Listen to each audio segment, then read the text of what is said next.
Ah, the joys of Shabbos. A day when you're not going anywhere, a day when you can spend a lot of time with your family, a day when you can think about God, catch up on reading, or as we call it, Monday and Tuesday and Wednesday and so on when you're living in isolation. This can cause Shabbos to be a little underappreciated. For some, it's Yom Shekulo Shabbos, a day that's entirely Shabbos, preparation for the Messianic age. And for others, underappreciated is probably a nice word. So, what can we do? So, I like to float an idea, which we actually used a little bit when I was a shul rabbi in Allentown, and we've done it a little bit with Shabbatonim for my Beit Midrash here in Toronto. And maybe it'll be helpful. I think it goes better with people who aren't self-conscious. Certainly goes better for families with younger children, but it really depends on what you do with it. And the idea is fairly straightforward. Create a theme Shabbos.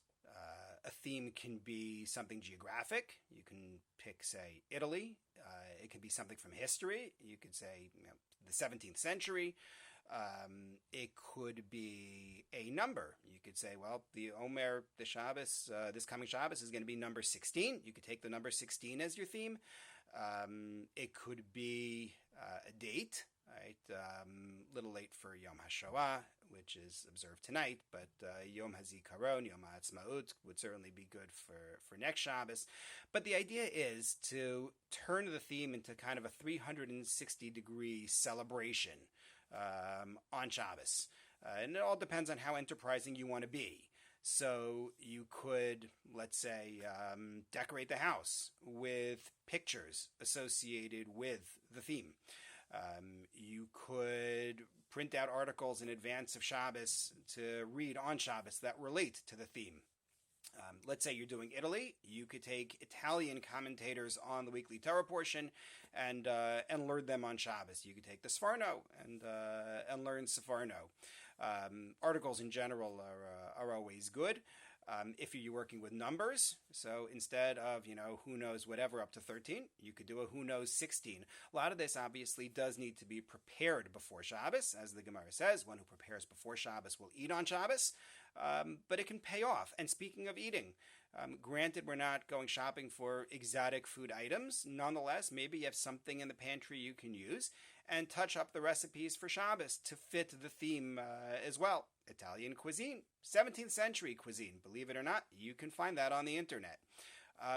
Costumes. You could actually alter what you wear for Shabbos in some way to reflect the theme as well. There are all sorts of things that can be done. It really just depends on a person's imagination, how much energy you want to invest.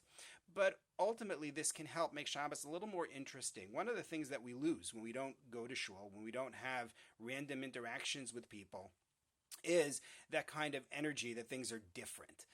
It can make things tedious. And there's only so many times you can rotate the position of being chazan among the members of your family. But through themes, you can help to restore at least some of the enriching feeling of doing things differently. And in addition, the reading, the Torah learning, the conversations that you have should help as well. And maybe it'll help Shabbos become a little bit less like the rest of the week. I'd love to hear more ideas. Put them in the comments below, please. Thanks very much. Have a great week and a great Shabbos.